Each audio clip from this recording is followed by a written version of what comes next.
ሰሜህ ባላገሩ እየተባለ በሚጠራው የረዥም ዘመን የባህል ሙዚቃ አምባሳደር በሆነው ድምፃዊው ሰማኝ በለው እልፈት መላው የሀገሪቱ ኪነ ጥበብ ማህበረሰብ በጥልቅ ሐዘን ውስጥ ወድቋል። በተወለደበት በዛሬው ዕለት የተሰማው ይህ መርዶ ምን ምስጢር አለው? ከኛ ጋር ቆይታ ሲያደርጉ የሚሰሙት ይሆናል። በደሴና ኮምቦልቻ መካከል በሚገኘው በተለምዶ ሀርጎ እየተባለ በሚጠራው አስፈሪ ገደል ውስጥ ቁልቁል የተከሰከሰው የህዝብ ማመላለሻ አውቶቡስ የ28 ሰዎች ህይወት ቀጥፏልም። ከዚህም ዘግናኝ አደጋ ጀርባ ያለው እውነት ምንድን ነው? በቆይታው ይሰሙታል። ሰይጣን ሊያጣላንና ሊያናክሰን ያዘጋጀውን ፈተና ፈጣሪ ወደ ታላቅ የሰማይ በረከት የቀየረው አስደናቂ ታምር የቅዱስ ዋልድባ አብረታት መድኃኔዓለም ገዳም አባቶች በድንገት ዶንኪ ቲዩብ ቢሮ ውስጥ በአካል በመገኘት መላውን የኦርቶዶክስ ተዋሕዶ አማኞችን ያስለቀሰና ያስደሰተ ታሪክ ሰርተዋል። ከዚህ ጀርባ ያለው ታላቅ ሚስጥር ምንድን ነው? በቆይታችን የምናየው ይሆናል። ሰላም ጤና ይስጥልን። የድምፀ ሚስጥራን ቤተሰቦች በያላችሁበት የዓለም ጫፍ ክፍል ሁሉ ሰላምታችን ይድረሳችሁ እያልን በሀገራችን የተከሰቱ ታላላቅ ዜናዎችና ከጀርባቸው ያለው ሚስጥራትን ዝርዝሮች ወደ እናንተ ለማድረስ ይዘን መጥተናል። ለዩቱባችን ቻናል አዲስ ከሆናችሁ ሰብስክራይብ በማድረግ የዚህ ትልቅ ቤተሰብ አባል ይሁኑ። ሀሳብ አስተያየታችሁን በኮሜንት መስጫው ላይ በማስቀመጥ አብሮነታችሁንም ገለጹልን። አሁን በቀጥታ ወደ መጀመሪያው እጅግ ዘግናኝ ወደ ሆነው የትራፊክ አደጋ መረጃችን እንሻገራለን። ይህ ነገር ስር እየሰደደ ነው። ከትራፊክ አደጋ መበራከት ጋር ተያይዞ አሳሳቢነቱ በጨመረው በዚህ ወቅት ዛሬ በማለዳ ላይ እጅግ ዘግናኝ የትራፊክ አደጋ መከሰቱን ፖሊስ አስታወቀ። አደጋው የተከሰተው በደሴና ኮምቦልቻ ከተማ መካከል በሚገኘው በተለምዶ ሀርጎ እየተባለ በሚጠራው እጅግ አስቸጋሪና አደገኛ ስፍራ ላይ ነው። ከደሴ ከተማ ተነስቶ ወደ መዲናዋ አዲስ አበባ በመጓዝ ላይ የነበረው የአንድ የህዝብ ማመለሻ አውቶቡስ ቁልቁል ሲጓዝ ፍጥነቱን መቆጣጠር ሳይችል ቀርቶ በግምት 100 ሜትር ጥልቀት ወዳለው አስቸጋሪ ገደል ውስጥ ተከስክሷል።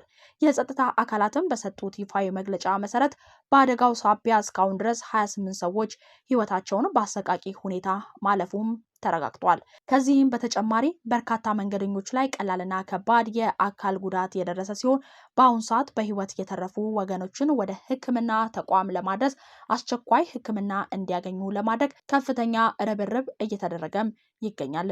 ፖሊስ በአሁኑ ወቅት የአደጋውን መንስኤ በዝርዝር በማጣራት ላይ እንደሚገኝ የገለጸ ቢሆንም መሰል አደጋዎችን ለመግታት አሽከርካሪዎችም ሆኑ የሚመለከተው አካላት ጥብቅ ጥንቃቄ ሊያደርግ እንደሚገባም መልእክት እየተላለፈ ነው። ለተጎጂ ቤተሰብና ለህዝቡን በሙሉ መጽናናትን እንመኛለን። የሀርገው መንገድ ሀዘን ሳንጨርስ ሌላው መርዶ በሀገራችን የባህል ሙዚቃ ዘርፍ ላይ ተከስቷል። በሀገራችን የባህል ሙዚቃ ታዋቂነትን እያተረፈው በብዙ ዘንድ ሰሜህ ባላገሩ እየተባለ በፍቅር የሚጠራው ተወዳጁ ድምፃዊ ሰሜህ ባላገሩ ከዚህ ዓለም በሞት ተለይቷል። የኪነ ጥበብ ሰዎች አድናቂዎችም ይበልጥ ያሳዘነው ድምፃዊው ባደረበት የድንገተኛ ህመም ምክንያት በሕክምና ሲረዳ ቆይቶ በተወለደበት በዛሬው ዕለት ሰኔ 8 2018 በተደረገለት የሕክምና ክትትል ህይወቱ ማለፉ ነው። ይህንንም መርዶ የቅርብ ቤተሰቦቹ በይፋ አረጋግጠዋል። የኢትዮጵያ ባህልና ወግ ታሪክ የሚያንጸባርቅ በርካታ የሙዚቃ ስራዎችን ለአድማጭ ያበረከተው ድምፃዊው ሰማኸኝ በለው በሙዚቃ ኢንዱስትሪ ውስጥ የራሱን የሆነ ደማቅና የማይረሳ አሻራም ጥሎ ማለፍ የቻለ ታላቅ ከያኒም ነበር። ድምፃዊ ሰማኸኝ በለው በህይወት ዘመኑ ባለትዳርና የአራት ልጆች አባት እንደነበረ ከቤተሰቦቹ የተገኘ መረጃ ያመለክታል። ለወዳጅ ዘመዶቹም እንዲሁም ለመላው የኪነ ጥበብ አድናቂዎቹ በሙሉ መጽናናትንና ብርታትን እንመኛለን። በመጨረሻም እነዚህ የሀዘን ደመናዎችን ገፎ ልብን በደስታ እንባን የሚሞላ አንድ ታላቅ ተአምራዊ ክስተት በዶንኪ ቲዩብ ቢሮ ውስጥ ተፈጥሯል። ሰይጣን ሊያጣላንና ሊያነካክሰን ያዘጋጀውን ትልቅ ፈተና ፈጣሪ በሰኮንዶች ውስጥ ወደማይገመት ታላቅ የሰማይ በረከትና የደስታ እንባ እንዴት እንደቀየረው በተግባር ያየንበት ታላቅ ክስተት ነው። የታላቁና ታሪካዊ የገዳም መገኛ የሆኑ ቅዱስ ዋልድባ አብረታት መድኃኔዓለም ገዳም አባቶች በድንገት በዶንኪ ዩቲዩብ ቢሮ በአካል ተገኝተው በረከታቸውን አፍስሰዋል።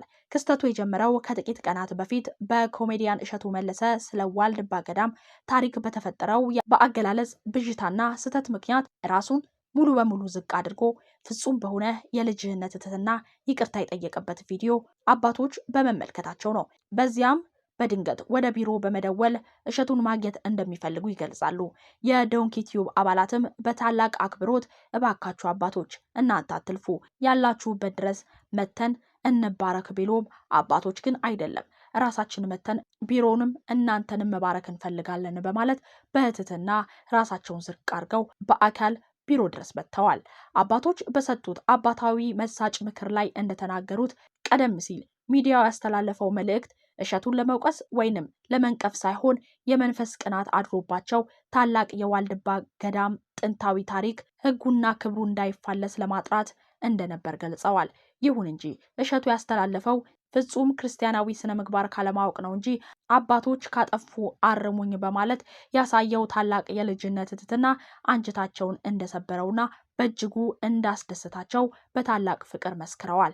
ራሱን ዝቅ የሚያደርግ ከፍ ይላል በሚል መለኮታዊ ቃልም መሰረት እሸቱ በዚህ ተግባሩ ይበልጥ እንደከበረና ለብዙዎቹ ስህተት እንዴት በትህትና መመለስ እንዳለባቸውም ትልቅ አርአያ ትምህርት በመሆኑ አባታዊ ምክራቸውን ሰጥተዋል። በንግግራቸውም ውስጥ ስለ ዋልድባ አበርታት መድኃኔዓለም ገዳም ጥንታዊ ምትክ የለሽ ታሪካዊ ሰፊ ማብራሪያም ሰጥተዋል።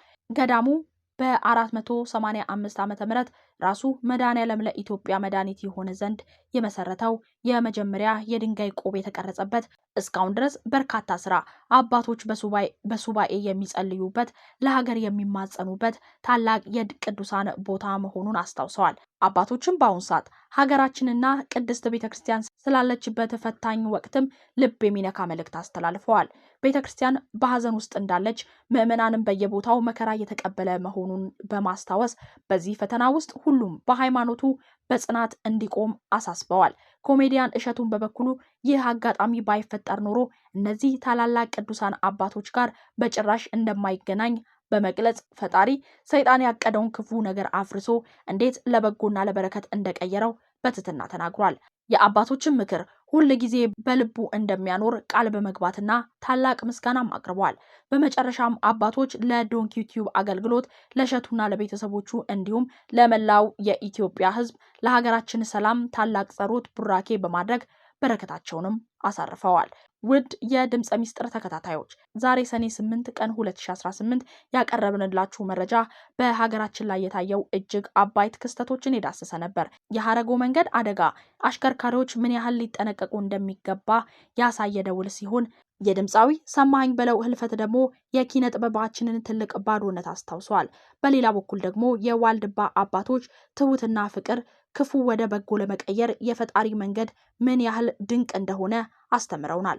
እናንተ በእነዚህ ጉዳዮች ላይ ያላችሁን አስተያየት ምንድን ነው? በተለይም ደግሞ ስለ ትራፊክ አደጋ መበራከቱና ስለ አባቶች ታሪካዊ ጉብኝት ያላችሁን ሀሳብ በኮሜንት መስጫው ስር እንድታጋሩን እንጋብዛለን። የቅዱሳን አባቶች አምላክ በሀገራችን ሰላም ያድርግ፣ በረከታቸውም ከሁላችንም ጋር ይሁን። ስለነበረን ቆይታ እጅግ አድርጌ አመሰግናለሁ። ሰላም።